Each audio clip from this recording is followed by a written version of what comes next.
the number 12 for the New York Mets, that number should be retired once Francisco Lindor retires, because I really thought that Francisco Lindor would never top the home run he had against the Atlanta Braves in game 161 of 2024, where he sent the Mets to the playoffs. There's no way. It was probably one of the biggest Mets home runs in the history of the organization, right? That's what we're thinking when Lindor sends the Mets to the playoffs. And then Pete Alonso keeps the Mets season alive and sends them to the NLDS, the real playoffs. Because let's be real, the wild card is really just the wild card.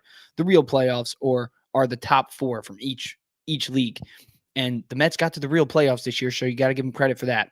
It wasn't like 2022 when we made the playoffs. No, we didn't. We didn't make the playoffs. This year, we made the playoffs. And Pete Alonso sends us to the playoffs with that home run again.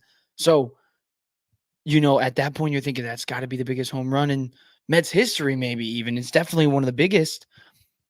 And then Francisco Lindor steps up with the bases loaded, and the Mets haven't been able to put a single run together all game, and they've had bases loaded multiple times this point and not gotten away with anything. They've left runners on. It feels like it was every single inning they left runners on, it felt like, but I don't think it was. But either way, Francisco Lindor proves he is the MVP. I know Ohtani's going to get it, but he is our MVP, Francisco Lindor. Wow, the Fran Slam. Got to give him credit because he saved the Mets season numerous times. Numerous times. He's the reason we're here, and now he's the reason we are playing for a pennant. We are 4 wins away from going to a World Series. The Mets, for the first time since 2015, are in the National League Championship Series. And they beat the Philadelphia Phillies, too, which is a great team.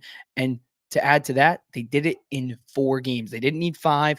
We all said the Mets cannot go to Philly. We have to take game 4. And we've seen it so many times where the Mets, they tease us. They tease us just to give us this dramatic finish. And for some reason, a lot of people felt like, you know what? We probably know we're going to end up going back to game 5 a little bit, but we all know that we need this win.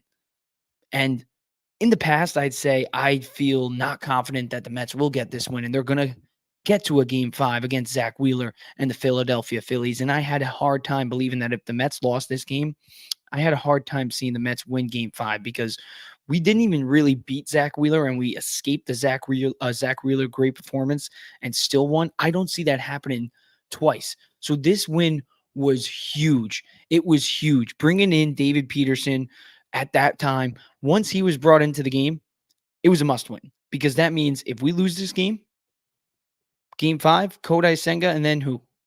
Sean Manaea is not available. Severino's not available. It wouldn't be Peterson because he's pitching today, obviously. Who would the Mets go to? Not Quintana. So, one, you got to give credit, and we're going to talk about the Mets starters because the Mets starters have been doing a great job in the postseason, really since the second half. But Peterson really stepped it up today, and once he came into this game, it became a must-win game. And, the Mets fans, we all knew we need to win this game, but it's not like years past where they're always going to do something. Game 5 against the LA Dodgers. I mean, we swept the Cubs in 4 games back in 2015, but even 2022, like, we go to a game 3. Like, it was just frustrating for the Mets, at least Mets fans. So there was something different about this team where you can actually be confident. You don't have to have that doomer mentality. Screw that doomer mentality, because the Mets are for real. Other people might think the Mets are underdogs, but quite frankly, they're not. Since June 1st, 65-39, the best team in baseball. And they have a great starting rotation. We all thought a few years ago, if the Mets ever win a World Series, it would probably be because of the three-headed, or, well, two-headed monster at the time. And in 2 years, we had DeGrom and Scherzer, and then Scherzer and Verlander. But no, all those guys are gone. We're still paying a few of them, but all those guys are gone. And the Mets are still getting it done. So I guess the narrative is that's why they're the underdogs. But us Mets fans, us New York fans that have followed the Mets all year long, we know they're a great team. We know they're never out of the game. never out of the game. Because a few years ago, even in 2022, they're down 1-0, and especially in a playoff game, especially in the wild card round of 2022, they were down 1-0 at times, and it felt like a 10-run lead for the San Diego Padres. But we're down 1-0 today. And even after multiple times we failed with runners in scoring position, when Lindor steps up, you're like, yes, nobody you'd rather have up in this spot. Because at the very least, what I was thinking is at the very least, Francisco Lindor is going to get on base with a walk and the run is going to come in. That at the very least, he's not going to strike out. He's not going to hit into a double play because he's too quick. Like none of that is going to happen. Maybe a sac fly, but I know for a fact when Lindor stepped up with the bases loaded, a run was going to come in. And wow, the Grand Slam, man. Francisco Lindor has done it all year for the Mets, and today he played the hero. He was due for a big playoff game. He's been doing little things very great for the Mets, but today he really put together. He carried the Mets. He put the team on his back like he did all year. I mean, the grand slam, and then he was 2 for 5, struck out twice, but it doesn't matter because he won us the game. He won us the game in a big spot. Also got to give credit to Mark Vientos. He's been on fire all year. He was great. Kind of slumped a little bit at the end of the year, but in the playoffs, he's been a beast. He went 2 for 4 tonight. Struck out once, but he didn't score, unfortunately. But still 2 for 4, and you gotta be pumped with that because Vientos in the regular season, he had 268 and then the 27 home runs, which is very high, especially for 110 games played. Imagine over like 140 plus, 160 if he plays like Lindor, Alonso level games.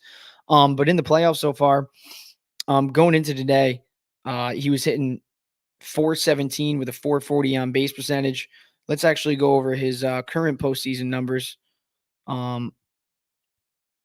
And speaking of current postseason numbers, you got to look at Pete Alonso's current postseason numbers. He's been phenomenal. 270, 273 batting average, over 1,000 OPS, 6 RBIs, 3 home runs. But Vientos, his playoff numbers are not even better. But because Alonso has had that clutch spot. But it's hard to argue because outside of 1 home run, Vientos has done better than Alonso. Mark Vientos has a 417 batting average with 10 hits and 2 home runs, 7 RBIs, and he scored 5 times. So Mark Vientos has been a stud in the playoffs. It's great to see. And then you look at Alonso. We'll go over Lindor in just a second, but we're going to go over Alonso again because look at his OPS. His OPS is 1.161. And that's not even really because of his slugging has been phenomenal, 727 slugging percentage, but his on-base percentage as well, 433. He got on base 3 times today in the win. So Alonso, he's just like Lindor, he's also doing the little things. So the point I'm making with Pete and Lindor, because you go look at Lindor's playoff numbers. Lindor, he was kind of struggling to put the bat on the ball, I'd say. Not really, because he was still getting hits here and there, but he didn't have his game, right? But he was still doing the little things right? He was getting on base so he could score on the Pete Alonso home run in Game 3 against Milwaukee, right? He's doing the little things right, and today he exploded. He was the reason we won today. He was the reason we won a lot of games, but sometimes it was Pete. The other day, who was it? It was Starlin Marte who came through in a big spot. Even Pete early in a home run yesterday, it was big. Jesse Winker. Lindor did have a RBI double on the later end of the game, so that was big for him as well. So in the last 2 games, Lindor is really starting to get going. And then I think the Mets do need a break. It's not too long of a break. They're taking Thursday, Friday, Saturday off, and right back into action on Sunday. So it's not like a week-long break like the wild card teams. They don't get that week-long break, so they're hot. Screw it, man. It's only a 3-day break, so Mets should be able to overcome that, and they need a break. I really do think they would benefit from a break. But Lindor was just starting to get going, so I hope that doesn't affect that, but I really don't think it will because he needs a break too. He's taking 45 minutes just to get to warming up. Like that's how bad his back is right now. So you got to give him credit for doing this. 259 batting average, 7 hits in 7 games, a home run tonight, and then 6 RBIs. 4 of them came tonight, but he also scored 6 times as well. And you look at his OPS, he's got an 864 OPS. So he's doing exactly what he did in the regular season. He's playing MVP baseball. Pete Alonso is joining him. Pete Alonso's playing much better than he was in the regular season. And the point I'm making, Pete Alonso and Lindor, we've always said those two are the stars, right? That's our duo. In 2022, it was one of the best offensive duos in the league. And then they went silent at the tail end of the year. But this year, it's the opposite. Lindor and Alonso, Lindor's had a great year. Arguably, he's going to finish second in MVP vote, no doubt in my mind. But Pete Alonso and Lindor playing great at the same time, that's a huge, huge, huge plus for the Mets, especially when Alonso has a 433 on base percentage in the playoffs. But you also got to give a lot of credit to some other guys on this roster because they've been playing a crucial role. Jose Iglesias didn't have a great night, but he did have a good postseason. He was big. You look at his playoff numbers. OPS not too great, but 3 RBIs. He did have some clutch hits. He had 6 hits across the 6 games, and he got a lot of at bats though. A lot of at bats. JD Martinez, he came through. He got the game going a little bit with a hit. Pinch hitting. I mean, not pinch hitting, but he was a pinch hitter last night. But today when he got on base with that hit, and then he gets to second, I'm thinking, why are we not pinch running? And then I'm thinking he gets to third. I'm thinking, why are we not pinch running? We have Acuna on the bench. Why are we not pinch running? He is so slow. If Francisco Alvarez hits a shallow sac fly, if Lindor hits a shallow sac fly, is JD Martinez scoring? Like, I was losing my mind at that time. But Lindor, when he came up, it didn't matter. He made it. Martinez could have crawled home. He could have put water in a little pool and swam home because Lindor obviously saved the day with the Fran Slam. Huge there. And then Marte as well. I mean, he got on base, and then he's been doing great things. Yesterday, he was huge for us. So, and then Tyrone Taylor, he was 1 for 3 as well today. So, but I think definitely the players of the game is definitely Lindor and Jose Quintana. Jose Quintana goes 5 innings, 2 hits allowed, only 1 run allowed, 6 strikeouts. These starters all freaking postseason have given the Mets phenomenal outings. Sean Manaea last night, we talked about it yesterday's pod, but we'll go over it one more time. 7 innings, 3 hits allowed, only 1 run allowed, and then 6 Ks over those 7 innings. Phenomenal start out of him. Severino, I mean, you know what? He's given the Mets length. That's what you want. He gave the Mets 6 innings in game 2. He did let up those 3 crucial earned runs, but outside of that, he's given the Mets length. And 3 earned runs, I mean, realistically, Mets lose 7-6 that game. We had that game won at one point. So the game really wasn't on Sevy, I'd say. He had a good start. So I'd say that. And then obviously game 1, Kodai Senga. And then the MVP of this pitcher rotation this series, I'd say, David Peterson, man. David Peterson has been the MVP. I was kind of questioning Mendoza's decision to send Edwin Diaz out there in the 9th inning instead of roll with David Peterson one more. But once David Peterson came into today's game, like I said a little bit ago, this game became must win because there's no way he was pitching in game 5 after pitching tonight. And we couldn't do the Kodai Peterson combo, which worked phenomenally in game 1. And that was because David Peterson, I mean, he locked it down against the Philadelphia Phillies. He goes 3 innings, only allows 1 hit, and then no earned runs. And then today, against the Phillies again, comes in a crucial spot, and he mows him down. Only 2 hits allowed over 2.1 innings of work, and then no earned runs as well. So against the Phillies total, he goes 5.1 innings, no runs allowed. Against Milwaukee, didn't allow a single run. So this guy has pitched 6.1 innings and no runs allowed. I mean, whether he's coming out of the bullpen or I think he should start if we do end up facing the Padres, and we're going to get into that in a little bit, because against the Padres, he had one of the best starts of the season. He went 7.1 innings, and only allowed 1 earned run. So you got to think about even using him as a starter in the NLCS. And I would suggest maybe use him in game 2, and then after game 2, maybe he only goes like 75, 85 pitches, and then you pull him. So if you get 4 or 5 or 6 innings, if you get 5, great. If he's really dealing, you know what? Let him go the whole distance, because then maybe we use him in game 5 or game 6. But I think you got to use David Peterson as a starter in this upcoming series, and you still got to use Kodai Senga as a starter. Or what I would do is just pair them up together. go Senga the first 2 or 3 innings, and then let Peterson go the rest of the game, because that combo, if Senga can go 3, 4 innings, Peterson can just do the rest of the game against the Padres, even the Dodgers. Who knows? But that's what David Peterson, he has taken a huge step forward this season, and it's not a fluke. It's not a fluke. At 29 years old, he's really figuring out this year. Overall, he went 10-3 with a 2.90 ERA, and then now is yet to let up a run in this playoffs. So good for David Peterson. You got to give him a lot of credit. He was, I would say, arguably the MVP of the series. Arguably.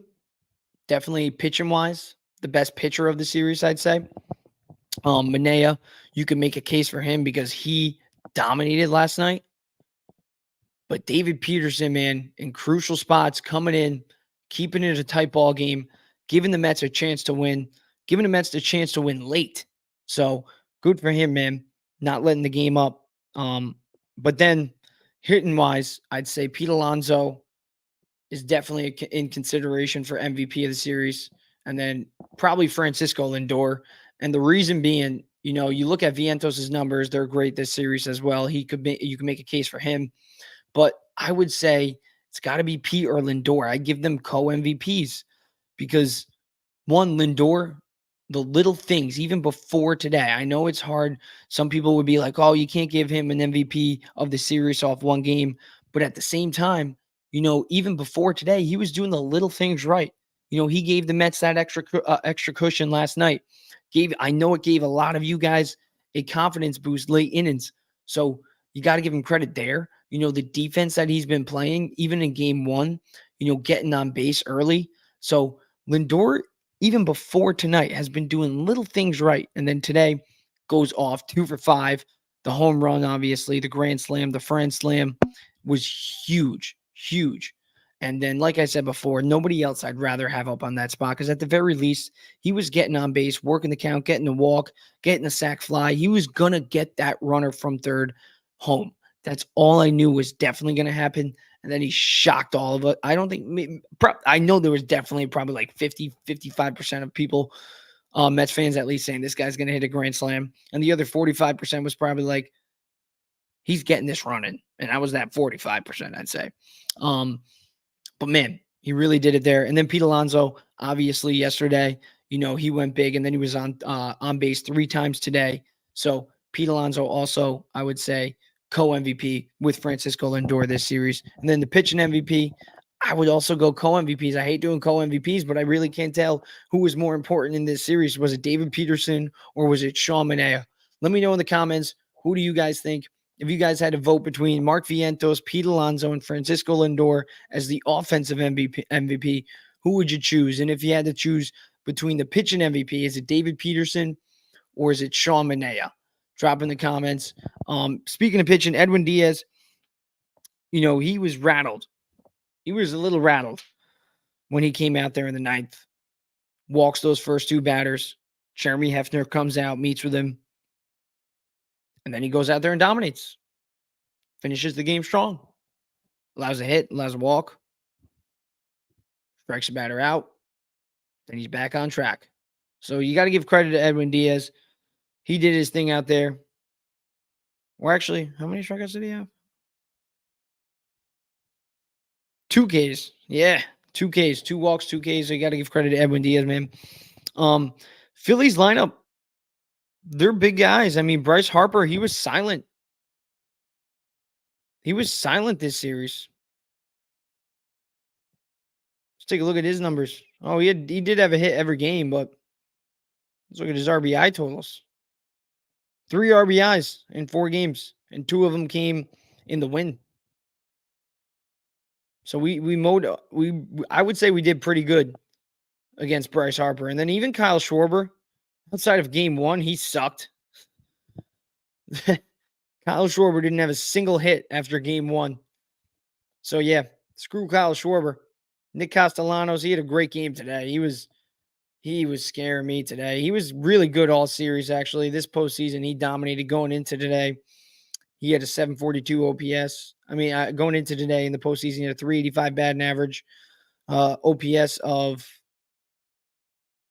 well, he had an on base percentage of 385 and a slugging percentage of 615. So that puts us at a little over 1,000.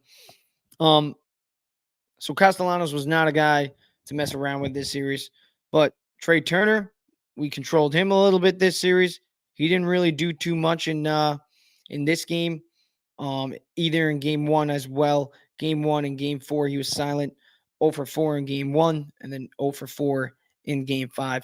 So the Mets, they beat a very good Philadelphia Phillies team. That's what I'm saying right now. They have very good players. I mean, you look at their lineup: Kyle Schwarber, Trey Turner, Bryce Harper, Nick Castellanos, Alec Baum, JT Realmuto. Brandon Marsh is hitting at the bottom of the lineup, and he's not too shabby either. In the regular season, he hit 249 with a 747 OPS, 16 home runs. He's hitting ninth for them. The Phillies were the favorites, according to Vegas, to win the World Series, and the Mets just beat them in 4 games. So now what I'm leading into is the Mets should seriously be considered as World Series favorites, dark horses for sure. Whoever we face, the Padres or the Dodgers, the Mets, they've been the best team in baseball since June. Not the Padres, not the Dodgers. Padres have been second best, but the Mets have been better. And the Mets starters, they're on fire. Dylan Cease, he got roughed up. Let's take a look at those numbers today. 5-0 Dodgers are winning, so it is going to go to a game 5 for sure. Padres, Dylan Cease, he goes 1.2 innings. Lets up a home run. His playoff ERA is now a 14.40 this playoffs. But the Padres, they do have a good team. But the Mets, they also have a good team. I mean, if Francisco Lindor and Pete Alonso are both doing what they've been doing, we're good. Brandon Nimmo, not too shabby either. Jesse Winker against right-handers, he's phenomenal. Like, we got guys. We got the guys to do it. I could even make a case that this 2024 Mets lineup is better than what they had in 2015. Because realistically, in 2015, who they had? They had Daniel Murphy, they had Yoenis Cespedes, they had David Wright at the tail end of his career, Curtis Granderson at the tail end of his career, Michael Kadire at the tail end of his career, Ruben Tejada, Wilmer Flores. Like, that was their lineup then. Travis d'Arnaud. Look at their lineup now. You got Francisco Lindor leading off. 4-time All-Star. He's been to a World Series before. One of the best shortstops, if not the best shortstop in baseball. Batting second, you got Mark Vientos now hitting 27 home runs when he gets a shot. You look at his postseason numbers, he's in over 400. He's doing great right now. Hitting third, you got Brandon Nimmo. I mean, he's getting paid over $100 million for a reason. Pete Alonso, I mean, hitting 273 this postseason with over 1,000 OPS, the 3 home runs. And then this team is really better than the 2015 Mets. I really think it is. I'd say Edwin Diaz, even though he's been up and down all year, he's better than Familia was. The rotation, I mean, I'd love to have Jacob deGrom and Matt Harvey. Don't get me wrong. I would love to have Jacob deGrom and Matt Harvey right now. But Sean Manaea ain't too bad. David Peterson and Kodai Senga, that combination, if they pair him up again, but I think Peterson should get the start if we do face the Padres. Like I said, he was dominating the Padres in the regular season. 7.1 innings of work, 1 earned run allowed over those 7.1 innings against the Padres. So Peterson, maybe you do start him in a game against the Padres because he did have that success. But the Mets, they definitely do have a better team than they did in 2015. Outside of Jacob deGrom and Matt Harvey. I would love to have Cespedes and Daniel Murphy. But those were really the only guys. Like I said, Michael Kadire, a tail end of David Wright's career too. Then you had Ruben Tejada against the Dodgers until Chase Utley slid into him. And then Wilmer Flores comes in to replace him at short. So, yeah, this 2024 Mets lineup is 100% better.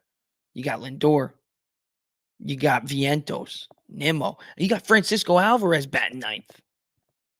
I mean, I get it. He was up and down all year. Injuries kind of affected that. But Francisco Alvarez, he's not too shabby in the postseason either. Let's take a look at his postseason numbers so far. Vientos, like I said, he's been great. But Alvarez hasn't been too bad either. And that's when you can really tell. I feel like, you can really tell if a young player is going to ascend and have long success. Is if a rookie has a good postseason. It's some if you have a good regular season. We've seen good regular seasons from rookies before. But are you going to have success in crucial spots? And Mark Vientos has proved he's got the cojones to step up in big spots and provide. So Mark Vientos, he does have the nuts to do it. Francisco Alvarez, in the playoffs, he actually hasn't been to 154 batting average, a 308 OPS, but he does have 4 hits in the 7 games and an RBI, and he scored. I feel like Francisco Alvarez has just done better for some reason. I don't know. He just got so much swag, but he's also been hurt a lot, and he is playing through injuries right now, so you got to give him a little slack. And when he does that double or the single the other day, actually should have been a double, but he hit the ball so goddamn hard off the wall. It was 108 miles per hour off the wall. He's got so much pop. So he's a guy who can change the game in one swing of the bat. And if he does get going, that's going to be huge for the Mets in the NLCS. But definitely, just to wrap up the Mets, we're going to get into the Yankees because they're 1 win away from the ALCS. But the Mets, before we do get into the Yankees, let's talk about their potential 2 matchups because you go check it out on FanSided. Just came out with an article, updated MLB playoff bracket. We're examining the Mets' possible NLCS matchup. So let's go over it. Mets, man. First time since 2015, we're going to the NLCS. So you got to love that. You got to love that. Team that started 24-33. And then since then, 65-39. So as much as people want to say we're underdogs, I don't think we are. So no matter what team we face, I don't think the Mets should be considered underdogs by a stretch. Maybe against the Dodgers, but against the Padres, I think the Mets should actually be favorited. And we're going to get into that right now. The Padres, I think if there's one team that we do want to face, like if we prefer a team to face, I'd say it's the San Diego Padres. You look at our numbers against them this year. First off, it's a rematch from 2022. We have very different teams, but also very similar. Means Manny Machado still plays with Padres, Fernando Tatis, but they're also without a lot of guys. Joe Musgrove, he's getting Tommy John surgery, so he won't be around. Blake Snell. By the way, I do hope Joe Musgrove does have a speedy recovery. I will say that. Blake Snell, he's not around anymore. Juan Soto, he's not around anymore. And then for the Mets, obviously Jacob deGrom's not around. Max Scherzer and Chris Bassett. I mean, those were 3 starters across that series. So it's a completely different Mets team, but also a very similar one. But they're also seeing a very different Lindor right now. They're also seeing a very different Pete Alonso because those two were silent at the tail end of last year. Those guys are providing the Mets with exactly what they should be right now. I mean, those guys are the stars of the Mets, and those two have been playing like the stars of the Mets. Then you got to give them a lot of credit because Aaron Judge, we're going to get into it, as much as I even say all the time, Aaron Judge clears Pete Alonso. But Pete Alonso and Lindor are both having much better playoffs than Aaron Judge so far. Stanton, though, on the other hand, he had a big game tonight. He carried the Yankees and put them on our back. But we're going to get into that in a little bit. The Mets, you do want to play the Padres. You do want to play the Padres because this year, like I said, David Peterson, he was phenomenal against the Padres, had one of the best starts of his season, 7.1 innings, only one earned run allowed. And then you take a look at the other guys in our rotation. Luis Severino, he went 5 innings, got a win for the Mets, only allowed 1 run over the 5 innings. Sean Manaea, he also allowed 1 run and only 4 hits across 5 innings of work against the Padres. And then even offensively, Pete Alonso and Lindor have both had success against the Padres this season. Lindor had a ton of success. .286 batting average, 1.078 OPS with 3 home runs this year against the Padres. So Lindor, he probably does want to face the Padres. And then Pete Alonso across the 7 games that we faced the Padres this season, he had 7 RBIs and 8 hits. So Alonso, he's another guy who probably wants to face the Padres. But then again, the Dodgers, their pitching rotation is decimated. We had success against Yamamoto early on in the year. So there's some key matchups that you do like, but like LA's lineup, they're much better than San Diego's lineup. But San Diego also has Manny Machado. He had 29 home runs. And then Jurickson Profar, Jackson Merrill, Fernando Tatis. They all hit over 20 home runs this year. Louis Aries, he's also at the leadoff spot. We all know he's a base hitting machine. And then Xander Bogaerts, he's been struggling this year, but he's still a key player. I think that you always just got to keep an eye on. So the Padres do have a good lineup. But at the end of the day, the Mets, out of the 7 games they played them this year, they won 5 of them. So I do like the Mets if they do end up playing the Padres this NLCS. Now let's go over the Dodgers. Dodgers, best team in the regular season. By no surprise, I mean, they should be. You got Freddie Freeman, Shohei Ohtani joins them, Mookie Betts. Like, they're loaded. They're loaded. And Ohtani creates the first ever 50-50 club. So it would be such a story if the New York Mets face the Los Angeles Dodgers, because you're also having the MVP candidate, the leading MVP candidate, Shohei Ohtani, and the people's MVP candidate in Francisco Lindor. So you got the league MVP versus the people's MVP in the NLCS if it's the Mets versus Dodgers. So that's something you got to keep an eye on. Freddie Freeman, he's a guy who has had a ton of success throughout his career. He was scratched earlier today from the lineup. Still didn't affect the Dodgers too much. They have a sizable lead over the Padres right now. So we're probably going to see a game 5 in LA. So I really thought maybe the Padres get the job done tonight, but it looks like the Dodgers, they might be facing us as well.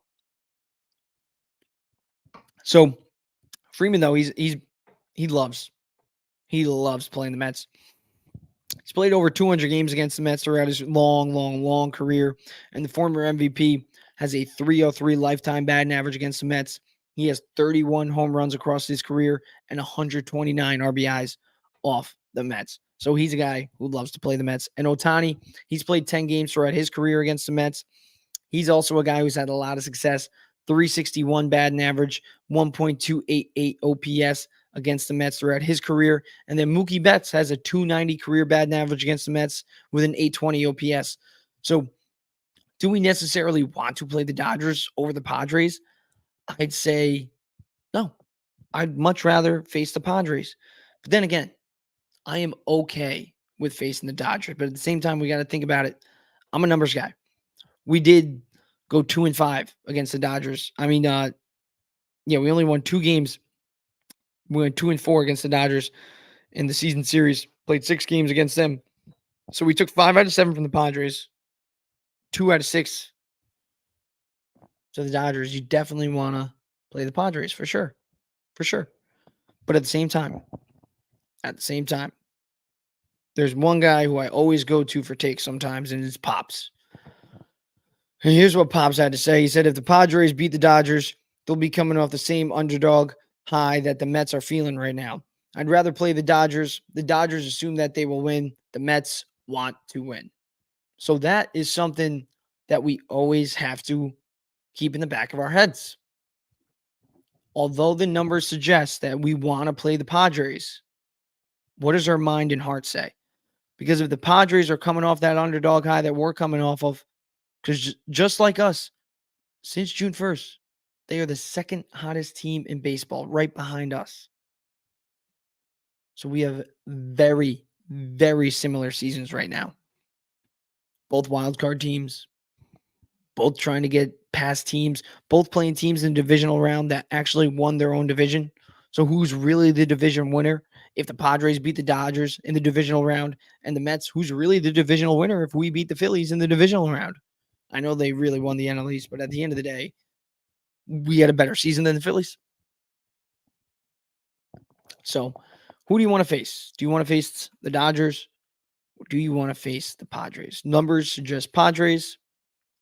But then again, The underdog high. Got to keep that in the back of your mind. Um, Before we do get into the Yanks, I just want to say this real quick. Yankees got to win 5 more games. Mets got to win 4 more games. And we have a Subway World Series. I think this is the closest we have ever come to a Subway World Series since 2000. All the Yankees have to do is win 5 games. All the Mets have to do is win 4 games. And just like that, New York, not just New York City, but I think New York State as a whole will lose their minds. So that's what I'll say. Yankees, Giancarlo Stanton, baby. He does what he does best. He hits in the postseason, hits in the clutch, leads the Yankees to a 3-2 win. Clark Schmidt kind of had a great outing. 4.2 innings of work, 4 hits allowed, only 2 runs allowed, 4 Ks over those 4.2 innings. So he did his job. He kept the Yankees in the game. Clay Holmes, he comes in there. He shocks the world. He doesn't allow a run over 1.1 innings of work. Does get a walk, but outside of that, Clay Holmes was great.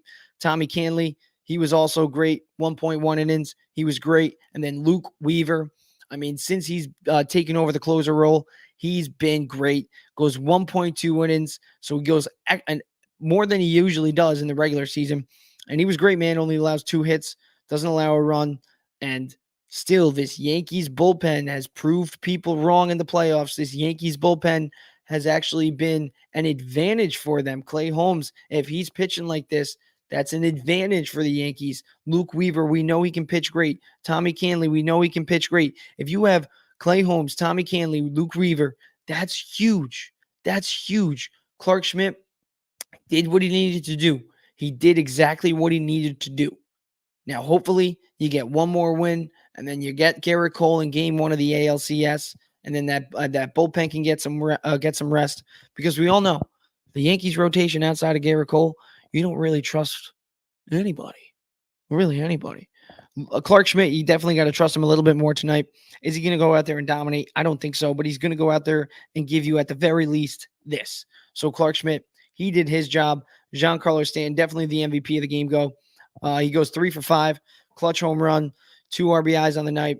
Had he was big. He was big. The solo shot and the RBI early on in the game to put them up. That was big. And then outside of him, really wasn't anybody else. Anthony Volpe, he goes 1 for 2. He scores thanks to Stanton. And then outside of that, you got to give credit to Soto. He gets on base twice with 2 walks, and he does score. But really, this was Stanton's game. This was Stanton's game. That's the story right there. Giancarlo Stanton won the Yankees the game, and you got to feel a lot more comfortable now. I don't know why it says that on the screen. New York tied with Kansas City. Going to have to talk with the production crew and yell at them. But the Yankees now have a 2-1 series lead over the Kansas City Royals. They get by Seth Lugo, and Seth Lugo was a guy who dominated them. We talked about it last night. He had 10 strikeouts the last time he faced them in the regular season, but he did have a pretty good game today. I mean, outside of just 2 hits, letting up 2 earned runs, the 4 walks killed him, but only allowing 2 hits, only allowing 2 runs. He gave the Royals a chance to win, but the Royals, they could not hit because the Yankees bullpen was locked down. And if the Yankees bullpen is locked down like it's been in the first round of the playoffs, I think they can seriously get to the World Series. And I've said it, the Yankees are my pick to get to the World Series. I don't want them to win the World Series. I want the Mets to win the World Series. But the Yankees, I think they should be the favorites to win the World Series. According to FanDuel, they were the favorites to win the World Series going into the postseason. And boy, once Aaron Judge starts to hit, this team can really take off. No doubt about it. If Aaron Judge hits, Yankees take off. Again, Aaron Judge goes 0 for 4. So right now, through the first 3 games, 11 at-bats and 1 hit. So he's 1 for 11. Doesn't have a single RBI. He's gotten on base 4 times. He scored once this round. Aaron Judge it is bad. It is really bad. You can do all you want in the regular season. You can hit 322 in the regular season while hitting 58 home runs, 144 RBIs. You can do all that. But when you are silent in the playoffs, when you come up in multiple crucial spots and fail time and time and time again, it is alarming. So I don't think it's something to just say, he's Aaron Judge. So what? Dude, he's Aaron Judge. He's the centerpiece of the Yankees. He's the reason they won the AL East. He's the reason they're in the playoffs every year, basically. So he has to be the reason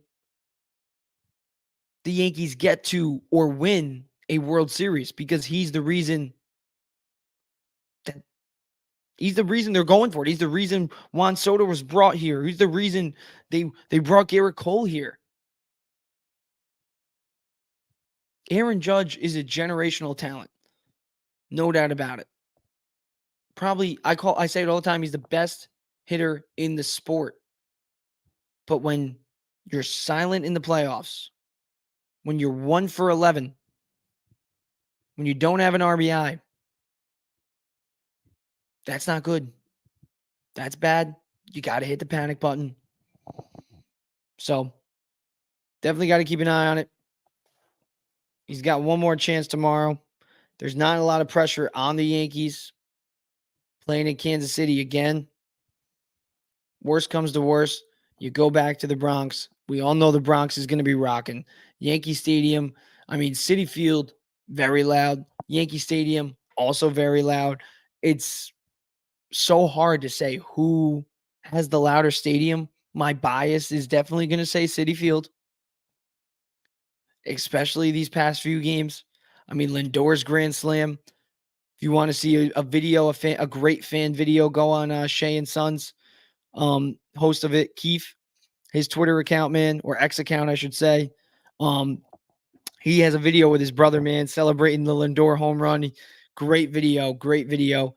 His eyes, man, he was like, oh, it was awesome. The exact same reaction I think I had just watching at my TV. And so it's just great to see that, I'm not the only one who's losing my mind when Francisco Lindor hits the home run. It's 50,000 plus people at Citi Field, or what, 40,000, however many seats we can fit.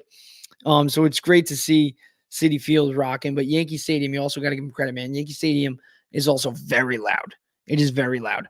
So I don't think there's a lot of pressure on the Yankees tomorrow. So there's not going to be a lot of pressure on Aaron Judge. So if Aaron Judge wants to get going, I think tomorrow's the game he has to capitalize. Tomorrow's the game he has to wake up and say, you know what? I can hit in the postseason, because they're going to need him. They can scratch out of this series without Aaron Judge, but they're not going to be able to win a 7-game series without Aaron Judge. It's plain and simple. And they can easily go to the playoffs. The World Series. Right now, the Tigers, they're leading the Guardians. If the Tigers beat the Guardians and the Yankees, because the Yankees really the best team, I think, in the playoffs outside of the Yankees right now in the American League, it was the Baltimore Orioles. And they're not in the postseason. And then the Guardians, if they get knocked off, then the Tigers, they've been trending upward in the second half. But all year they're 86 and 76. 10 games above 500. Yankees were 94 and 68. The Yankees have Aaron Judge and Juan Soto. And Garrett Cole. And their bullpen is pitching phenomenally. You had Luke Weaver, who's proven to be a great closer. Clay Holmes is finding himself again. And if Clay Holmes finds himself again, well, then you got those 3 guys right there. And then who do the Tigers have? Really? Like, who do the Tigers really have that scares you? Nobody. Nobody. Kerry Carpenter. I mean, he did have 18 home runs in 87 games. Maybe he scares you, but does he scare you like Aaron Judge or Juan Soto or even Jazz Chisholm? I mean, you could make a case that Jazz Chisholm would be the best hitter on that team.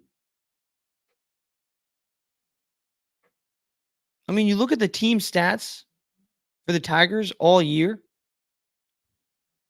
In runs scored, 18th in the MLB. Hits, 22nd in the MLB. Batting average, 23rd in the MLB.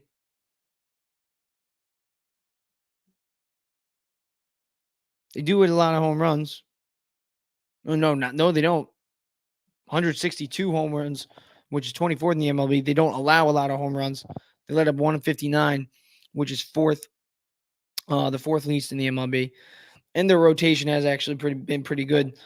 They're probably regretting trading Jack Flaherty away, but Jack Flaherty really wanted out. But their team ERA is a 3.61. So they do got guys that can definitely pitch. And I feel like I'm kind of messed up for talking about the Yankees already going to the ALCS, but let's be real, they're going to go to the ALCS. And they should fly past the Tigers, but you do want Judge to get going. But you look at the numbers of the Tigers rotation, Tyreek Skubal, 31 games this year, 18-4 record, 2.39 ERA, 228 strikeouts, one of the best pitchers in the entire American League this year. Then you look at some of these other guys, Reese Olson, 3.53 ERA across 22 starts this year, 112 total innings, 101 strikeouts, only allowed 7 home runs. So that's hopefully can change if he does end up facing Aaron Judge and Juan Soto and Giancarlo Stanton. But outside of those guys, probably got to be somewhat confident. Tyler Holton in the bullpen, he's been great. 66 games this year. He started 9 games actually as well. And then 2.19 ERA. That's good. That is good. But the Yankees, they should be heavy favorites to cruise to the World Series. So I do think that if the Mets win 4 games and they do win the NLCS, I'll say it right now. I think the Mets are going to face the Yankees in the World Series in 2024. If the Mets win the NLCS, then they will face the Yankees because the Yankees are making the World Series. I will say that right now. They're too good not to beat the Royals. They're too good not to beat the Tigers if the Tigers get past the Guardians. And even if they do face the Guardians, they should easily face the Guardians. You look at the Yankees numbers against the Guardians. Let's look it up.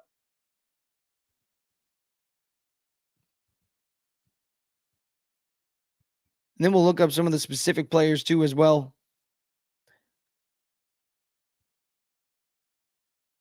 In 2024, the Yankees are 4-2 versus the Guardians this season. They had a 3-2 win, an 8-2 win, a 7-8 win. A 7-8 loss, a 5-9 loss, an 8-1 win, and a 6-0 win. And the most recent wins came as of August. So let's look at the 8-1 win. Nestor Cortez, who's someone you don't have, so let's not even look at that game. We're going to scratch that one out of there because Nestor Cortez is not here. But hopefully he gets back healthy soon.